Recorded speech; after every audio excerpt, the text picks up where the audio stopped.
예배실에 함께하는 그 자리에 하나님이 여러분들을 함께하십니다. 자, 오늘 주시는 하나님 말씀은요, 우리 구약성경 신명기 8장에 있는 말씀입니다. 신명기 8장 15절에서 20절까지 말씀 우리 같이 한번 목소리로 합독하십니다.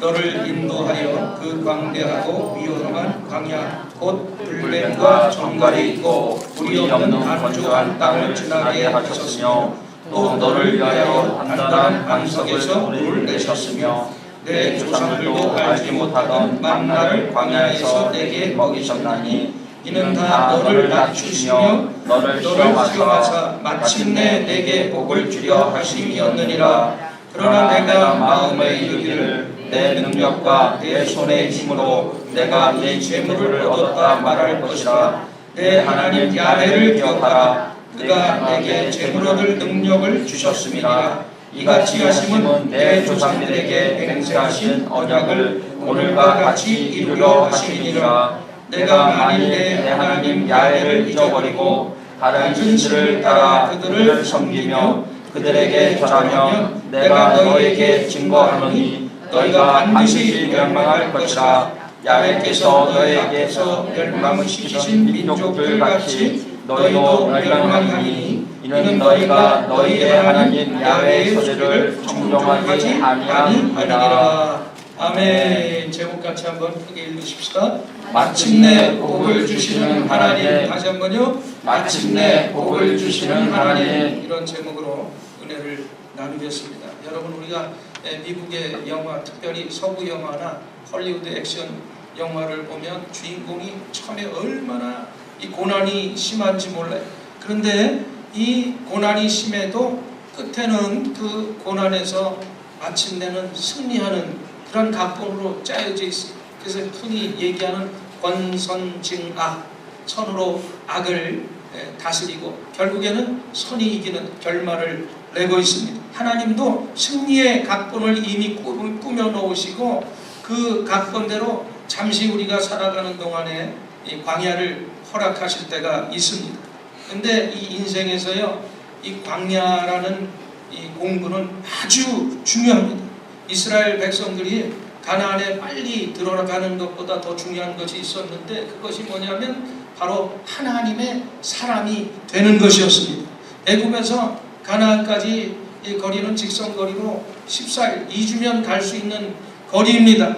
실제로 이스라엘 백성들이 출애굽한 후에 이 가나안 남방인 가데스바네까지 갔어요. 거기서 이제 가나안으로 정탐꾼을 보내잖아요. 12명의 정탐꾼이 갔는데 여수와 갈렙을 제외한 10명의 정탐꾼이 부정적인 보고를 했고 그 보고를 듣고 이스라엘 백성들이 절망하고 모세를 원망했습니다. 그리고 그 모습을 보고 하나님께서는 아직 너희들이 훈련이 덜 됐다. 가나안의 준비가 안 됐다. 그러면서 무려 이 2주에 갈 수 있는 거리를 40년이라는 광야의 길을 걷게 하셨습니다. 여러분, 물론 광야가 반드시 죄와 허물에 대한 징계로 주어지는 것만은 아니, 때로는 우리를 더욱더 복된 존재로 만드시려고 우리 삶 가운데 광야의 길을 하나님께서 마련해 주실 때도 있습니다. 중요한 것은 광야의 순간에 처할 때 우리가 하나님의 뜻을 깨닫고 더욱 하나님을 굳게 붙잡는 것입니다. 그래서 광야가 하나님의 선하신 각본에 의해서 있는 것이라는 그 사실을 믿고 하나님을 여러분들이 신실하게 꼭 붙잡고 감사하면서 나가면 조만간 하나님께서 마침내 오늘 우리에게 임하시는 복이 있게 될 줄 믿습니다. 그래서 우리가 마침내 이러한 가나안의 축복을 얻으려면 무엇이 필요할까요? 오늘 본문의 말씀을 통해서 우리가 은혜를 나누기를 원합니다. 먼저요, 우리가 이 고난의 시험을 이겨야 된다는 것입니다. 왜 사람들이 하나님의 계명을 지키지 않고 하나님을 잊어버렸습니까? 그 내용이 12절 이하에 나와요. 12절부터 14절 말씀 읽어보십시다. 내가 먹어서 배부르고 아름다운 집을 짓고 거주하게 되며 또 내 소와 양이 번성하며 내 은금이 증식되며 내 소유가 다 풍부하게 될 때에 내 마음이 교만하여 내 하나님 야훼를 잊어버릴까 염려하노라. 이렇게 말씀하고 있어요. 이스라엘 백성들이 의식주가 해결되고 물질이 많아져서 마음이 교만해지기 때문이라고 했어요. 그래서 하나님이 이스라엘 백성들을 어떻게 했어요? 불뱀과 정갈이 있고 물이 없는 광야로 보내십니다. 그것은 왜 그랬어요? 그들을 낮추시고 시험에서 마침내 복주기 위함이십니다 라고 15절 16절에 말씀하고 있죠. 같이 한번 읽으십시오. 너를 인도하여 광대하고 위험한 광야 곧 불뱀과 정갈이 있고 물이 없는 간조한 땅을 지나게 하셨으며 또 너를 위하여 단단한 반석에서 물을 내셨으며 16절이요 내 조상들도 알지 못하던 만나를 광야에서 내게 먹이셨나니 이는 다 너를 낮추시며 너를 시험하사 마침내 내게 복을 주려 하심이 없느니라 라고 말씀하고 있습니다. 그러므로 여러분 시험이 오면 그 시험을 통해서 먼저 복받을 만한 우리가 가난한 심령으로 변화되어야 되는 것입니다. 큰 시험을 당하면 우리가 막막한 길이 없는 그러한 황당한 생각이 들죠. 그때도 주님은 피할 길을 준비해 놓으셨다는 거예요. 그러므로 시험이 오면 곧 축복도 따라온다. 이런 여러분들이 용기를 가지고 믿음을 가지고 더욱더 주님을 붙잡고 나가게 되기를 주님의 이름으로 축복합니다. 특별히 여러분 하나님은 어떤 분야에서 축복하실 때 먼저 그 분야에서 시험을 치르게 하십니다. 즉 우리가 물질의 축복을 주시기 전에는 물질로서 우리를 시험하시는 거예요. 또 자녀를 축복하시기 위해서는 자녀를 통해서 또 시험할 때가 있습니다. 여러분 우리가 성경의 창세기에 나오는 아브라함은 믿음의 조상이다 이렇게 말씀하고 있는데 이 믿음의 조상이 되었다는 말은 자녀와 후대의 축복을 받았다는 뜻입니다. 근데 왜 아브라함이 믿음의 조상이 되었을까? 그 후대와 자손이 축복을 받았을까? 그 이유가 있어요. 그가 100세 얻은 아들 이삭을 하나님 앞에 바치라는 시험을 잘 치렀고 그 시험을 통과했기 때문에 결국에는 믿음의 조상이라는 축복을 받을 수가 있었던 것입니다. 아들을 바치라. 여러분 쉬운 일 같죠? 100세에 낳은 아들 모리아산 가면서 아브라함은 이게 진짜 하나님이 나에게 주시는 음성인지 아닌지 의심했을 것입니다. 고민이 있을 것입니다. 그러나 아브라함은 그 시험을 통과했어요. 그리고 만점을 받았고 믿음의 조상이라는 축복을 받게 된 것입니다. 여러분 이 좋은 대학을 가려면 대학 시험에 좋은 점수를 받아야 돼요. 제가 대학 갈 때는 본고사가 있었어요. 그래서 예비고사.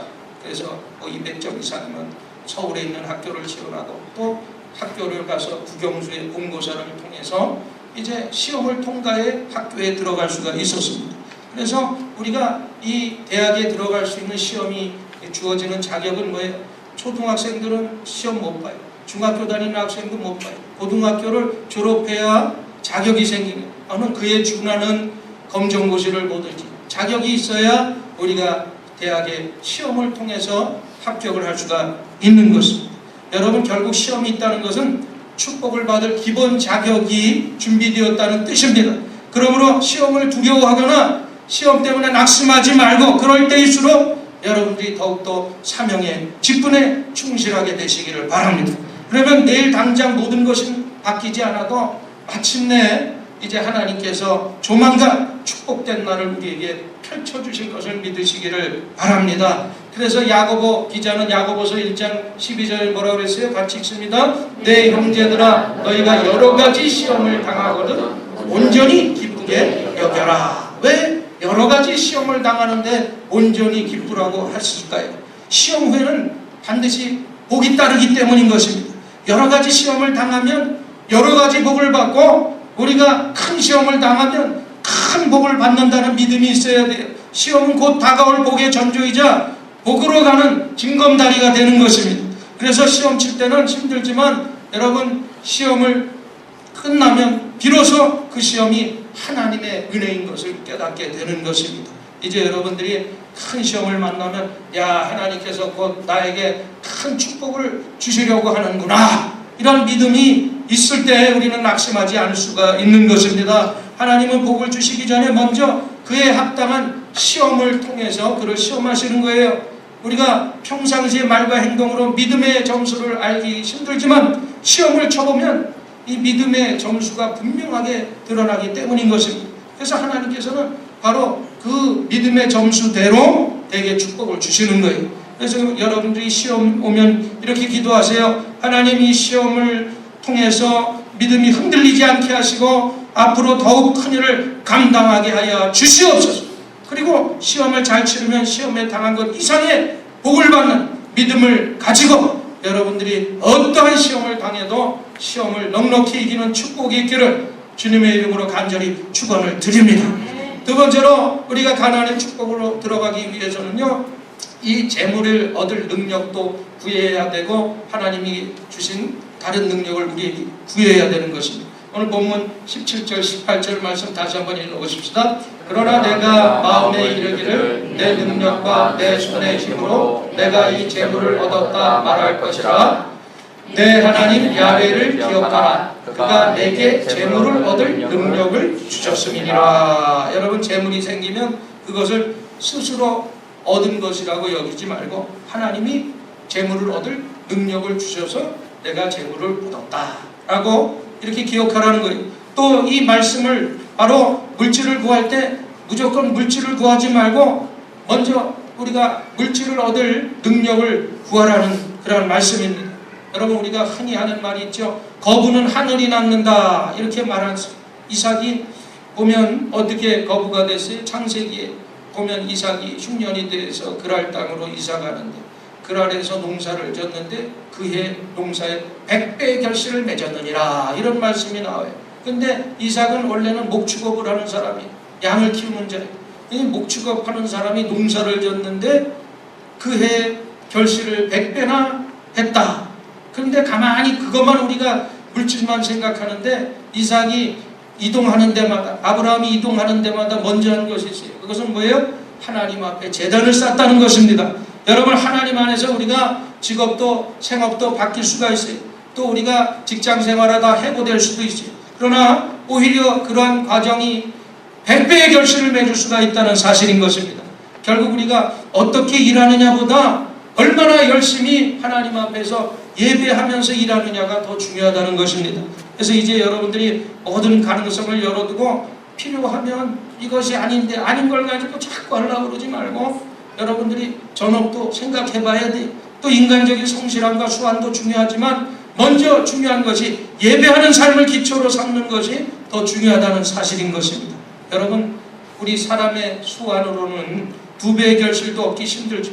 하나님이 축복하시면요 100배의 열매를 100배의 결실을 맺는다고 성경은 말씀하고 있습니다. 그래서 이 작은 부자, 작은 부는 자신의 노력으로 얻을 수 있지만 우리가 큰 부는 하나님께서 복을 주셔야 된다는 옛말에도 있습니다. 이처럼 거부는 하늘이 낳지만 또 한 가지 기억해야 될 사실은 거부에 몰락도 하나님의 뜻이라는 사실을 알아야 돼요. 그러니까 우리가 잘 나갈 때 교만하거나 언제 대기업이 하루아침에 물거품처럼 우리 주변에서 사라질지 모릅니다. 한국의 많은 기업, 대기업들도요 잘 나가던 큰 재벌들도요 우리 기억에서 싹 사라진 기업들이 얼마나 많은지 모릅니다. 그러니까 우리는 항상 그런 의미에서 겸손한 예배자의 삶은 아무리 강조해도 지나치지가 않은 것입니다. 그러니까 무엇을 해도 여러분들이 이제 남은 삶 동안에 하나님의 영광에 많은 영혼을 위해서 큰 일을 하겠다는 비전을 가지고 기도하십시오. 하나님 재물의 축복을 주셔서 그 재물을 통해서 하나님께 영광 돌리게 하여 주옵소서. 사업하시는 여러분들 이러한 기도의 제목을 가지시고 그리고 그 전에 제가 먼저 하나님이 기뻐하시는 정말 재물이 되겠습니다. 그렇게 기도를 하는 거예요. 자신이 재물이 될 때 하나님이 재물, 물질을 우리에게 주신다는 사실인 것입니다. 여러분 혹시 재물에 얻을 능력이 없으면 다른 능력을 구하면 돼요. 꼭 재물의 능력을 구하는 것이 최고의 성공이 아닌 것입니다. 사람마다 다 다르잖아요. 동물도 다 달라요. 말이라는 것은 어떻게 말은 뭐 하는 거예요? 잘 달리는 게 말이에요. 정유라처럼 비싼 말을, 그 말만 좋은 말이 아니라 말의 기능은 잘 달리는 기능, 손은 힘이 세고, 독수리는 높이 날르는 것, 자기마다 다 달라요. 하나님이 주신 자신만의 독특한 모습과 역할이 있다는 것입니다. 이렇게 하나님은 각 사람은 이 기성품이 아닌 맞춤형 이 전문 명품으로 만들어 놓으셨다는 사실을 믿으시기를 바랍니다. 그래서 자기 주신 재능, 은사를 감사하면서 그 재능과 은사를 개발해서 하나님이 쓰시도록 내어드리면 되는 거예요. 그래서 여러분들이 항상 불행한 것은 남과 비교하면서 살아세요. 비교하면서 살지 마세요. 자기가 가장 잘할 수 있는 일을 열심히 하면 누구나 하나님 앞에서 쓰임받는 훌륭한 또 잘되는 인물이 될 수가 있게 되는 것입니다. 여러분들이 자기 재능을 살려서 일하면 밤을 새도 피곤하지가 않아요. 자기가 잘하는 거 하면요 밤새도 피곤치 않고 얼마나 기쁜지 몰라요. 그럼 남들에게 어려운 일이지만 자기에게는 아주 쉽게 여겨지기 때문에 그래서 열매도 많이 나타나는 것입니다. 그래서 하나님이 주신 자기의 분복과 재능대로 우리가 맡겨진 일들을 사역을 감당하면 되는 것입니다. 한국에 우리 동기들이 이제 선교대에 가면 어쩌다가 이제 만나는데 안 나오는 우리 동기들이 있어요. 근데 가만 보면 왜 안 나오냐 이렇게 수소문해서 물으면 이 작은 교회를 목회한다고 하소연을 합니다. 내가 이 정도밖에 사역을 못하는 존재인가, 이런 자격지심 때문에 못 나오는 사람들이 있어요. 우리가 큰 교회에서 사역하고 훈련받았기 때문에 왕대밭에서 왕대난다고 해서 다 조용기 목사님처럼 될 수 있는 건 아니잖아요. 시골에 가서도 또 자기가 맡겨진 일에 최선을 다하면 그게 성공이고 기쁨인데, 그러니까 그런 외형적인 것을 따져서 자기는 성공하지 못한 사람이라고 그러고 모임에 나오지 않는 모습을, 저런 놈이 어떻게 목회자가 돼서 내가 막 야단을 친 적이 있는데 속으로. 여러분, 우리가 비단 주의 일뿐만 아니라 자기가 가장 잘하는 일로 하나님께 영광 돌리면 그것이 바로 성공인 줄 믿습니다. 여러분, 돈을 잘 버는 분들은 재물을 얻는 능력이 탁월해서 읽는다고 그러더라고. 그래서 돈에 흘러가는, 또 돈을 버는 길이 딱 보인대. 그러니까 투자하면 막 버는 거예요. 근데 저 사람이 저렇게 한다고 돈에 벌 능력이 없는 사람이 쫓아다가 쫄딱 망하는 거 많이 봤어요. 여러분, 하나님께서 주신 자신만의 선천적인 능력과 기회를 활용하면 누구나 하나님 앞에 쓰임받는 인물이 될 수가 있는 것입니다. 그래서 하나님이 만드신 자기 모습 그대로 감사하면서 여러분들이 최선을 다하면 자기가 몸담은 분야에서 유능해지면서 점점 하나님께서 영권도 주시고 또 좋은 사람들 인권도 주시고 또 재물도 주시는 물권도 주시게 되는 것입니다. 그래서 자기가 잘할 수 있는 것을 통해서 선한 영향력을 미치는 삶이 정말 진짜 성공하는 삶이 되는 것입니다. 그런 여러분들이 능력을 하나님 앞에 구하게 되시기를 주님의 이름으로 간절히 축원을 드립니다. 그 다음에 우리가 중요한 것이 있어요. 가나안의 축복에 들어가기 위해서는 어떻게 해야 돼요? 세 번째로는 하나님의 말씀을 청종하면서 살아야 되는 것입니다. 오늘 19절 20절 말씀이 그 말이에요. 자, 같이 읽습니다. 내가 만일 내 하나님 야훼를 잊어버리고 다른 신들을 따라 그들을 섬기며 그들에게 절하면 내가 너희에게 증거하노니 너희가 반드시 멸망할 것이라. 20절이요. 야훼께서 너희 앞에서 멸망시키신 민족들 같이 너희도 멸망하리니 이는 너희가 너희의 하나님 야훼의 소리를 청종하지 아니함이니라. 왜 가나안 족속이 이스라엘에 의해서 멸망당했느냐?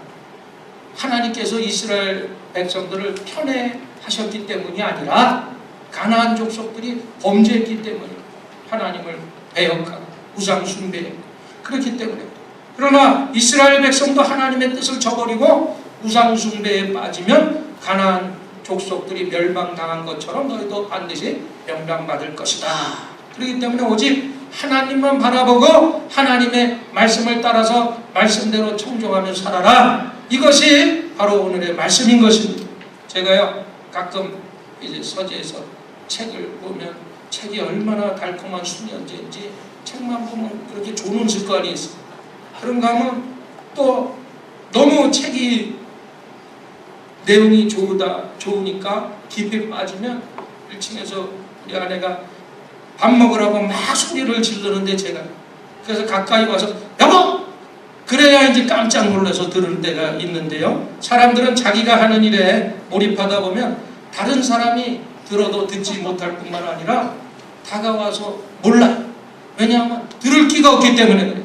그래서 좋은 일을 하느라고 부르는 소리를 못 들으면 상관이 없는데 우리가 나쁜 일을 하는데 못 들으면 그거 아주 곤란한 거예요. 그래서 제가 한국에서 어느 기사를 봤더니 어느 엉뚱한 도둑이 도둑질하러 빈집털이를 들어갔는데 얼마나 도둑질에 몰두를 했든지 주인이 문을 따고 들어오는 소리도 못 들어서 결국은 잡혔다는 그런 기사를 본 적이 있어요. 여러분, 하나님 우리에게 끊임없이 음성을 들려주시는데 과연 우리는 그 음성을 들으면서 살고 있는지 우리 자신을 한번 확인해 봐야 돼요.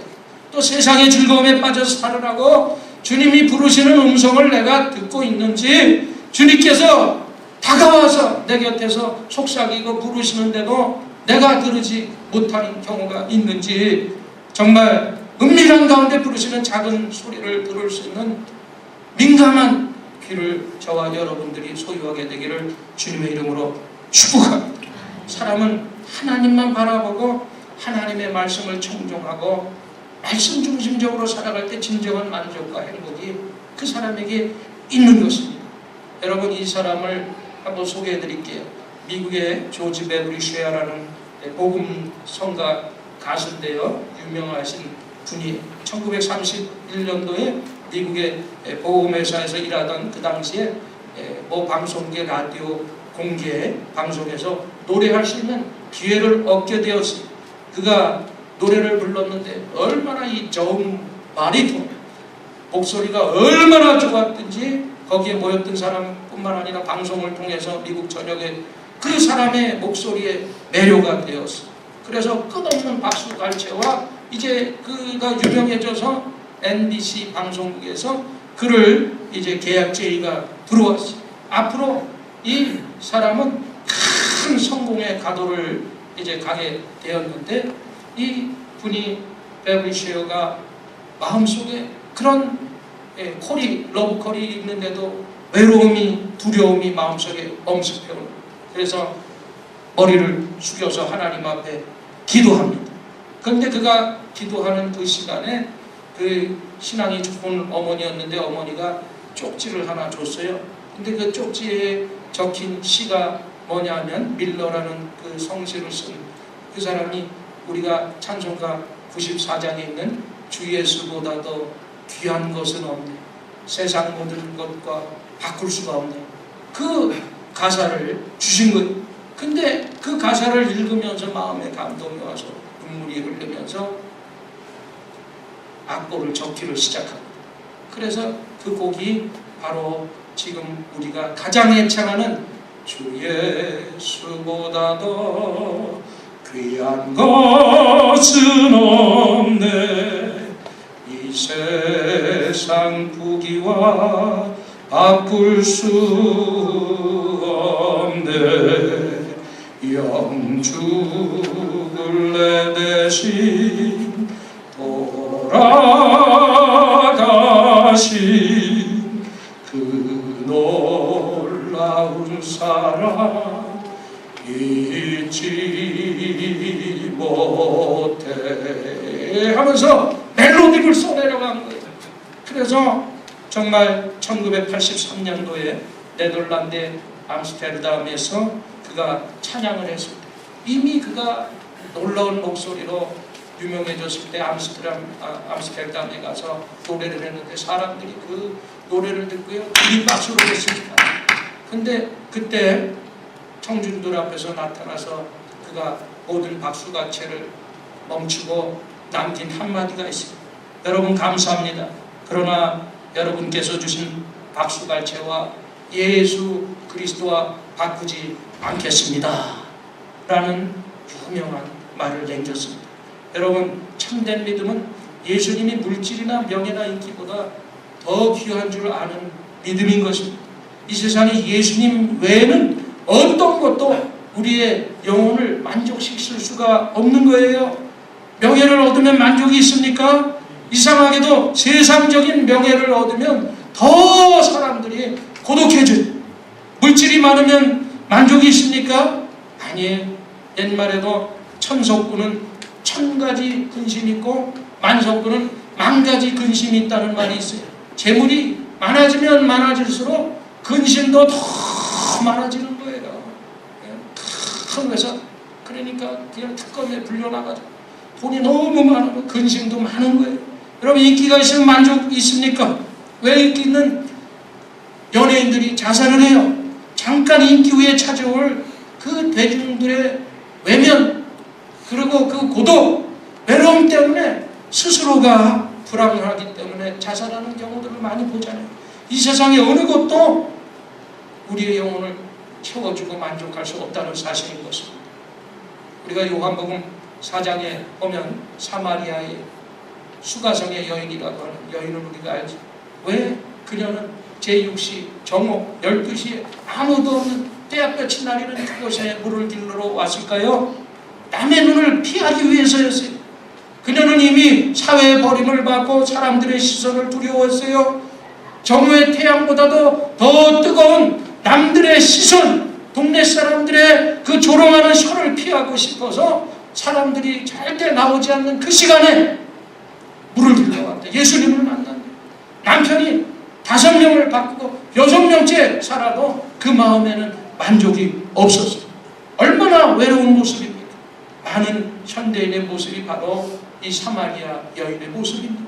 학교를 졸업하고 세상을 향할 땐 희망을 가지고 출발했지만 결국에는 폐잔병처럼 자신의 모습에 좌절한 사람들이 주변에 얼마나 많은지 몰라요.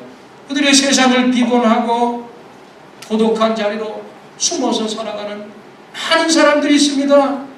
여러분, 이 결혼을 앞두고 대개 배우자를 보면서 생각하는 게 있어요. 저 사람만 있으면 더 바랄 것이 없겠다. 그래서 내가 저 사람과 결혼하면 행복하겠지. 배우자가 자기 행복의 원천이라고 생각하는데, 그러나 결혼하고 나서 얼마 가지 않아서 바로 실망이 찾아요.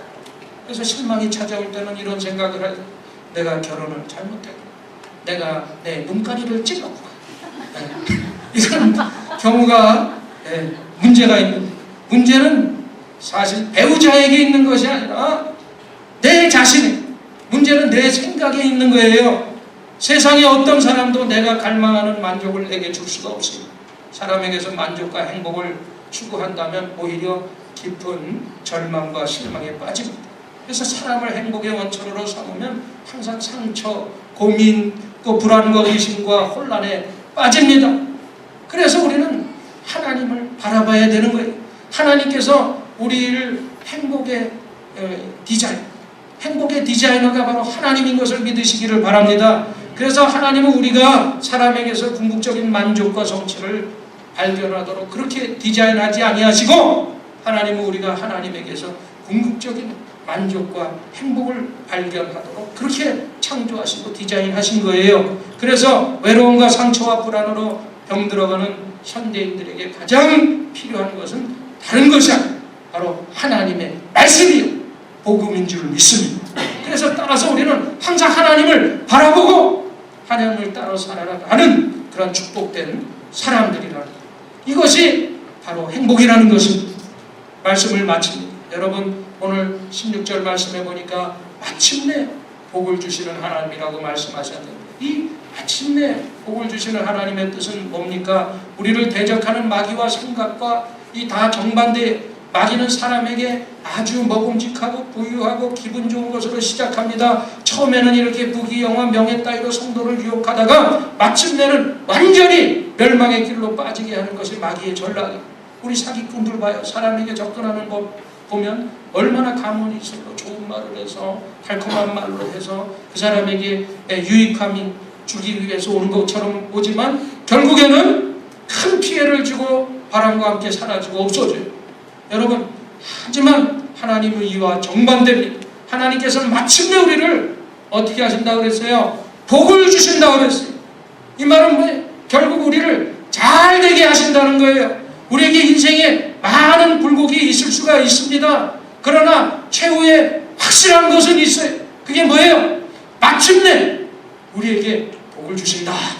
로마서 8장 28절에 우리가 알거니 하나님을 사랑하는 자 곧 그 뜻대로 부르심을 입은 자들에게 모든 것이 합력하여 선을 이루리라. 그러면서 8장 37절에 이 모든 것을 너희에게 넉넉히 이기게 하시리라 말씀하셨어요. 우리 생애에 하나님의 이름이 걸려 있습니다. 우리가 망하면 안 돼요. 왜 그래요? 하나님께서는 시편 23절 말씀에 보니까 원수의 상에서 원수의 목전에서 상을 베푸신다고 그렇게 말씀하고 있어요. 여러분, 이것은 하나님의 이름을 위하여 마침내 복을 주시는 것입니다. 우리가 이 땅에 살아가면서 혹시 실패할 수 있어요. 때로 세상 사람들이 볼 때 우리가 넘어져서 인생의 패배자같이 보일 수 있습니다. 지치고 힘든 광야의 길을 가는 것 같기도 합니다. 하지만 하나님께서 이렇게 하시는 이유는 결국 우리에게 마침내 복을 주시기 위함인 것을 믿으시기를 바랍니다. 여러분, 2017년 한 해 하나님의 말씀에 충종하면서 살아갈 때 마침내 내게 복을 주시는 하나님만 바라보며 나가는 한 해가 되기를 주님의 이름으로 간절히 축원을 드립니다. 이 말씀 생각하시면서 우리 기도하십시다. 하나님, 어떠한 고난이 있어도 믿음을 가지고 주님 바라보며 승리하는 한 해 되게 해달라고 오늘 여러분 말씀 생각하고 주여 삼창하고 기도합니다. 주여, 주여, 주여.